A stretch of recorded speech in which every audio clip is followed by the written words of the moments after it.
Hi guys, in this video we talk about weak and strong squares again, and if you look at the position and you check out the last video, it looks very familiar. It looks almost the same, but different position. But yeah, you might know the concept already or the theme behind it, but let's just dive into it. What do you think? White has like a strong bishop, the weak squares around the king are like very obvious dark squares. The bishop is the only one defending it really.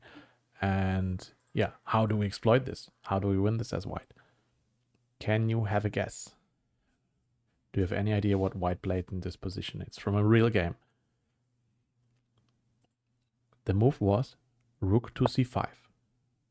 And that's, I mean, for me, initially, like very unnatural move because black can simply take, right?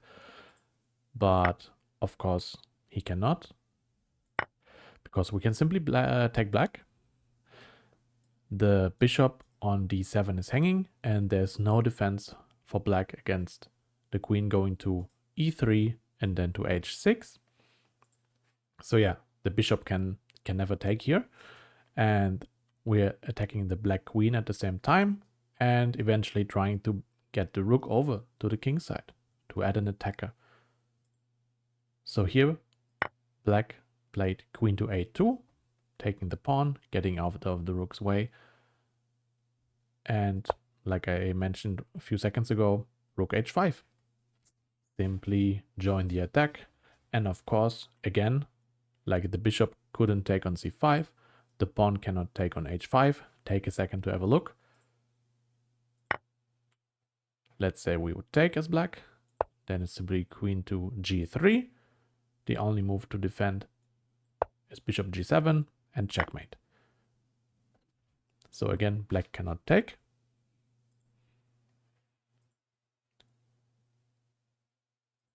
And instead, black tried to defend with e5, trying to have some access for the queen to come back and defend, looking at f7, the bishop opening up on the light squares, trying to control some squares and take them away from the white queen.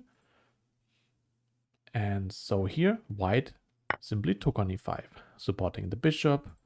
And yeah, there's no reason not to take, opening up the rook, attacking on d7, and the next move, bishop to e6. Yeah, simply saving the bishop, also defending on f7, but mostly the bishop was hanging. And so black had to respond to that.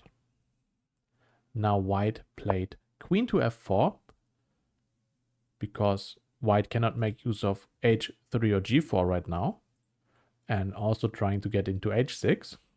So simply one small step to have a better position for the queen. Now the black queen took one more time. And here we have to pay attention as white. For example, rook takes h7 to open up the position and checkmate the queen. Sorry, the king. Looks very tempting, but black can simply take. If we played queen to h4, for example, then black can defend, bishop h6. And if we tried bishop g5 now, black can simply take our bishop on e2, and suddenly, black is threatening to checkmate us. So let's say we take with a check. The king has to move, of course. And now we have a problem because we have to play rook f5 and the queen can come back. We don't have any checkmates anymore and we are simply down a rook. So you have to pay attention, guys, not to rush in this position, not just blindly play rook to h7.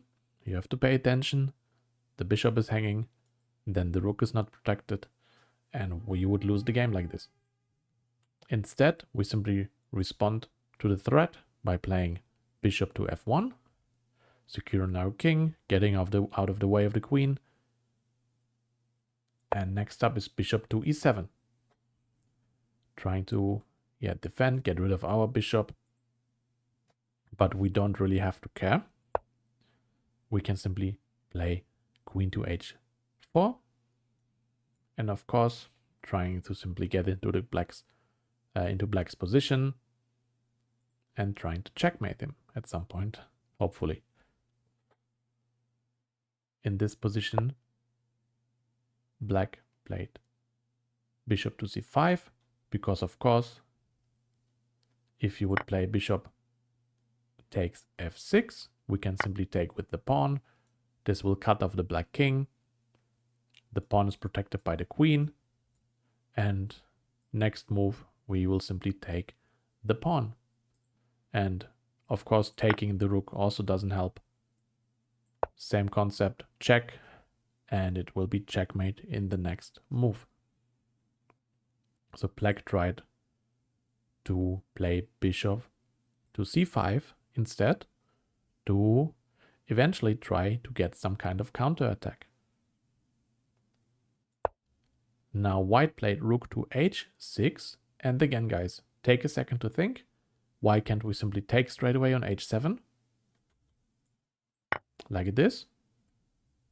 Because now black can simply trade queens. Of course we have to take.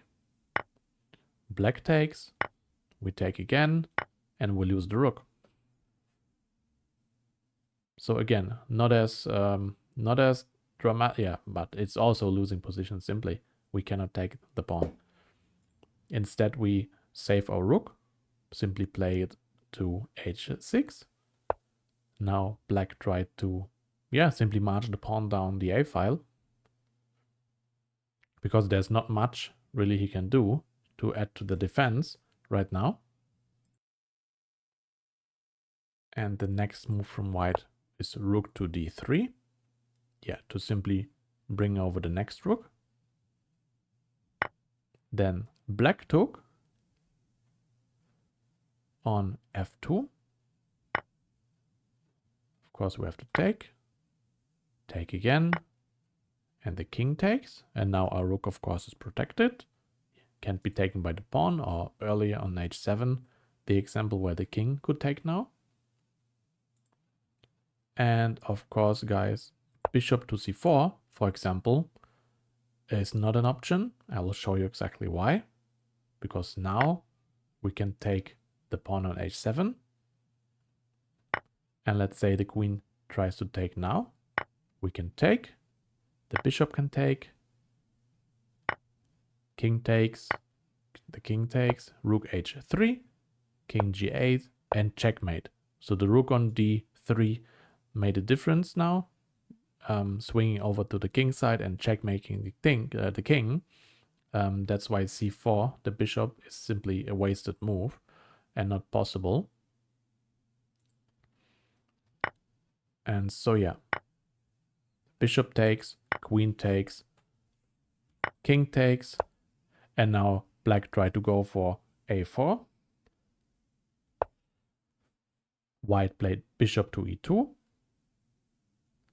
rook to a5, and let's simply quickly have a look at what happens when black tries to go for a3, for example, trying to push the pawn more. Now we can simply play g4, and that's why bishop to e2 was played. And what is g4 doing? It's blocking the axis of the bishop from h3. So let's say a2. Now we can simply take. We don't even have to wait for the second rook to arrive. Let's say black with queen now. And any move where we can simply checkmate. If the king takes, of course, same result. Our pawn is protecting the rook. The only move for black is king to g8 and checkmate. Okay, that's why after bishop e2, preparing for g4, black played rook to a5, and g4 was played anyway, same concept, and the rook to a5 and now taking on e5 is simply desperate attempt to defend. We of course take the rook, now bishop c4, we double up on the h file, the bishop takes, and we play bishop to f6 to block off any exit point for the black king, rook to e6, and we play a very simple move, e5, simply protecting the bishop. Black tried to attack our rook. And we can simply take. The rook has to take, otherwise any move is checkmate. Any other move. We take again, and black surrendered. And yeah, that's it, guys. I hope this helped you again, and I hope you can use it in your own games to realize that, for example, in this position, in the starting position of this video, you would play and find the move rook to c5 and not be afraid of the bishop taking it. But yeah, realizing that it's not possible for black to take, same a few moves later, after this move, rook to h5, black cannot take, don't be afraid, simply calculate and yeah, make use of those moves, even if they sometimes seem counterintuitive. And I think it's quite instructive, quite useful, and an interesting game to learn from. And enjoy your day. I hope to see you in the next video.